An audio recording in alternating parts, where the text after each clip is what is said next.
However, if you do a game about a company with problems, если вы делаете игру о компании, у которой есть проблемы,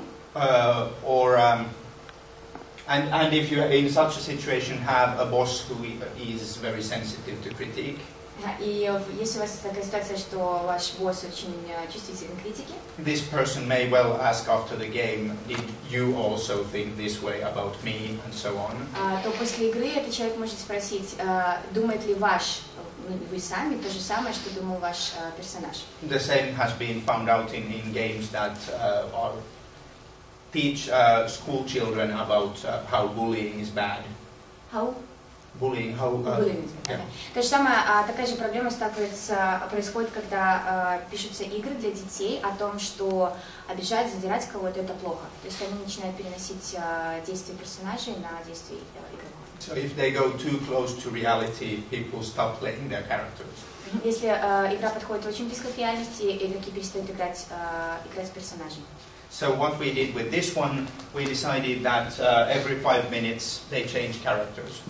И чтобы предотвратить это, мы решили, что каждые 5 минут все игроки будут менять свои персонажи. So basically, during the game, everyone plays the empathic person and everyone plays the boss at some point. Поэтому во время игры каждый игрок проиграл персонажа очень такого чувствительного человека, очень понимающего, босса и всех остальных. Yes, it doesn't go very deep as far as role-playing goes, but it worked as a training tool. Значит, это не совсем оказалась ролевая игра, да, глубоко она не глубокой, но это хорошо как тренировочное упражнение. So in 4 years we got from this failure into a less interesting game, but that would actually work as an educational tool. То есть с 2007 года эта игра перестала быть как бы ролевой игрой, но стала хорошим тренировочным упражнением. Okay, so what you basically need in these designs is that there has to be enough material for people to play on. Значит, что нужно является ключевым в создании таких игр, это то, что игроки должны иметь достаточное количество материала, чтобы отыграть свою роль. So whereas for a traditional fantasy LARP you can write pages and pages of personal history. Если для таких привычных фэнтезийных ларпов можно писать просто страницы и страницы описания персонажей. If you want an educational game, it's best to be as short as possible. Что же касается образовательных ларпов, то здесь стоит стараться быть кратким по возможности, как можно более кратким. So my rule is that enough material to make the game interesting, but just so much that the players will actually remember everything that you have written down. То есть мое личное правило то, что должно быть достаточно материала, чтобы игрок мог создать свой персонаж, отыграть его, но в то же время столько, сколько он может запомнить. То есть не больше того, что он может запомнить там за полчаса. And if you have a good reason to or excuse to allow them to have the material with them during play, it helps. И если вы найдете объяснение в игре о том, чтобы игроки могли пользоваться описанием своих героев, своих персонажей во время игры, то это хорошо, это помогает. So, for example, the awful meeting, which is the name of the training game we just talked about. Сейчас я расскажу о игре, которая называется «Ужасная встреча», «Ужасное свидание». Она выступает в качестве тренировочной игры. I openly say that you can have company documents in front of you and you can look through those so people can read and reread their characters.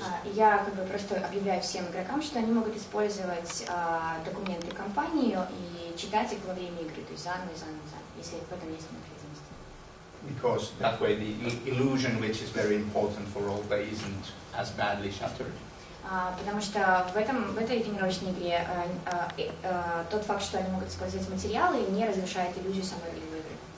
Yes, and in addition to characters, you need good connections between characters so that people have reasons to talk with each other. В этих играх важно также, чтобы между персонажами было достаточное количество связей и конфликтов, чтобы у людей была вообще необходимость что-то решать, говорить и делать. So, for example, if you want a game with 20 people who none of those know each other at all, если вы хотите написать игру для 20 человек, причем эти люди совершенно не знакомы между собой, it's going to be very hard to create sufficient communication between them. то вы столкнетесь с очень тяжелой проблемой создания достаточно реальных и эффективных условий или ситуаций, где бы они могли взаимодействовать между собой. That in such cases people tend to wait for a plot element to happen instead of creating something by themselves. В таких ситуациях игроки чаще всего ждут, что что-то произойдет по ходу сюжета игры, чем вместо того, чтобы делать что-то сами. Yeah, but instead, if you write that your character and your character are old friends, it immediately provokes talks with those two, and if you give a couple details, it's good. Но если вы говорите, что твой персонаж и твой персонаж это очень старые друзья, то это тут же начинает провоцировать общение между ними. Если вы добавите еще какие-то детали в их дружбе, отношениях, то это провоцирует еще больше общения. And for educational role-playing games, cliches are very good things. И для образовательных ролевых игр можно также использовать клише, что очень помогает. Because what could be boring in a weekend-long game can be very entertaining for an hour and a half. Потому что то, что может быть очень скучным для, например, игры, которая длится 2-3 дня, то это может быть очень весело и хорошо в игры, которые длятся пару часов. So I strongly suggest going for something like you hate this person because of, or the two of you used to be lovers and you had a bad breakup. Где-то мой совет использовать такие довольно типичные стереотипные идеи. Например, ты ненавидишь его там по каким-то причинам, или вы раньше были вместе, но потом у вас был просто ужасный разрыв, и теперь у вас какой-то конфликт.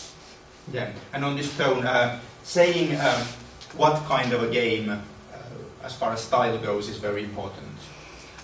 What kind of a game? For example, that this is a murder mystery, so even if it would be logical to leave the house or call the police, you will actually just stay here.